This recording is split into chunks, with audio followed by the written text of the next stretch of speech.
When driver guide. Listen, I got you. Driver is gonna do him in. Welcome back to another Nerbly video. Today, we're taking a look at the modded character. That's right, you got it. Chef. Personnage de premier. Oh, that was awful. I really do apologize to, well, honestly, everyone. I'm sorry about that. I'm just kidding, Panda. We are indeed here to look at the Chicken Man character, Driver. You ever just want to play a character that is simply a point-and-click adventure? You know, the great thing about Risk of Rain 2 is that you can do that. But unless you're playing modded characters, you're going to have an absolutely awful time. Commando is basically your only option for a point-and-click adventure. And Commando is absolute, pure, concentrated dog shit. There's like 30 things I dislike about the game Risk of Rain 2. And about 10 of them are Commando or Commando related. This is not okay. I have money. Oh, come on, dude. Are you serious? Are you serious? Like, this is the stupidest thing imaginable, bro. Unbelievable. This is so stupid. Please just die for the love of God.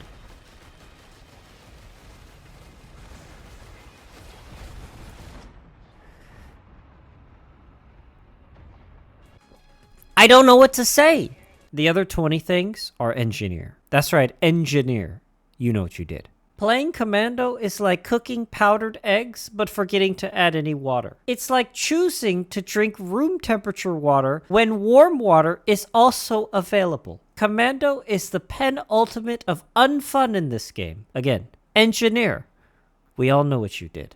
So instead of playing Commando, you can download and install the modded character Driver, which is not only much better than Commando, but also infinitely more fun. That's right, that is correct. I've done the math. Infinitely more fun than Commando. Driver is such a satisfying character to play if you just want to sit back and shoot him up. But let's pause the glazing and move to the loadout. Driver has only one choice when it comes to primary, secondary, and utility skills. His skills all have very creative and well thought out names. Let's start with shoot. Fire your pistol for 220% damage. Critical hits, shoot twice. This is his silenced pistol. Nothing all that special about this other than that critical hits shoot twice and also have crit damage applied to both shots. Sort of works like Huntress. His secondary, focus, is a little bit interesting. Basically, you hold down mouse 2 to aim down sights, and if you wait for that beautiful click, you shoot your shot with 500% damage. When you are aimed down, you can also shoot faster and more accurately. His utility is a combat slide. Slide on the ground for a short distance. But bonus, you get to shoot while sliding, just like your favorite action movie characters. You might not know this, but back in my day, I was a top-tier airsoft player. And in my world, we call this a tactical slide. You're given a few options for his special, and from what I understand, a lot of these are new. We start off with Flashbang. Throw a grenade that dazes enemies for 500% damage. Dazed enemies aim in random directions. Cooldown, 12 seconds. This is an interesting special. The grenade does so much damage. 500% damage is a lot for a secondary action. The stun doesn't really seem to work. I often find myself getting targeted even while the enemy is actively stunned, but we'll talk about the loadout in a bit. Next is Supply Drop. Call down a briefcase containing a random weapon, and the weapon comes with only half its ammo. You know, at this point I've realized I haven't even talked about how Driver actually work, but don't worry about it, you know. It's coming.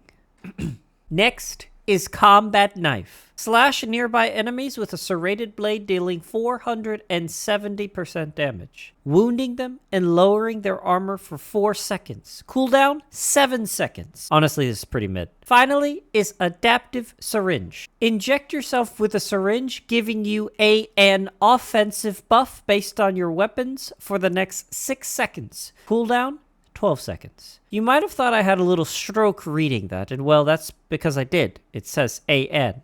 It says it right there. Listen, what do you want from me? I'm just reading what it says. Someone else types it. It's just my job to read it, what it says aloud. Oh no, he's sucking!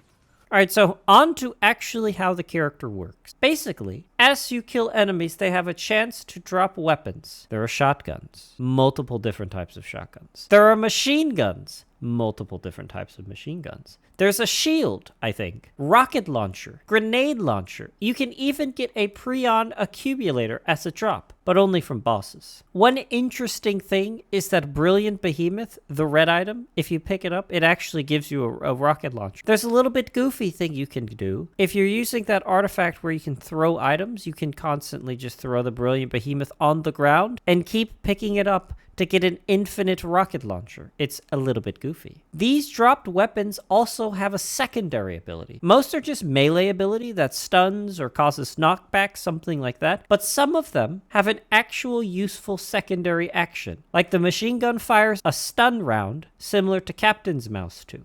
These weapon drops come with ammo, and when you use up all the ammo, the gun disappears. There are a lot of different types of weapons that can drop. Some are bigger than others. But it's all about working with what you're given.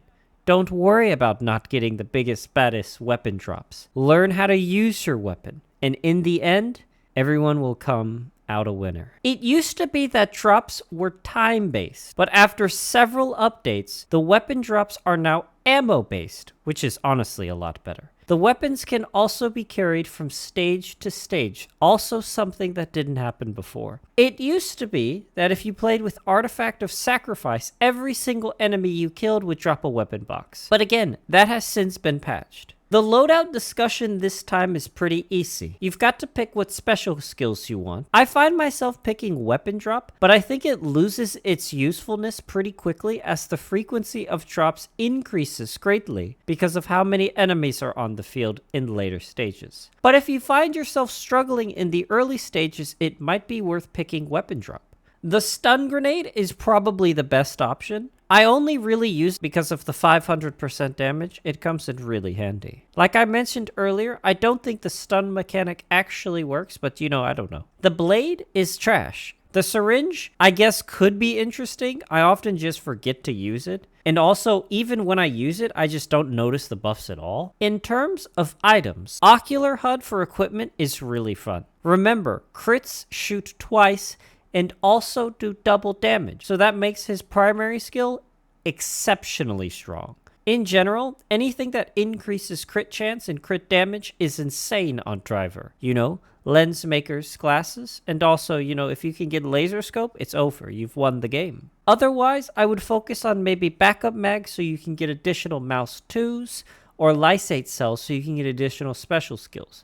Lysate Cell is really good if you're using Stun Grenade because you can just be throwing out 500% damage grenades constantly. As much as you want, as often as you want. I mean, there's a cooldown, but you get it. At this point, it seems pretty obvious, but anything on hit is also really good for Driver. Ukulele, ATG, tri-tip daggers, all greatly enhance Driver's abilities. But as always, please give Driver a shot. Let me know what you think, and I'll see you in the next one. Hey, North Carolina's it's a place. Oh no! Let me out! Pizza cutter, man. Oh.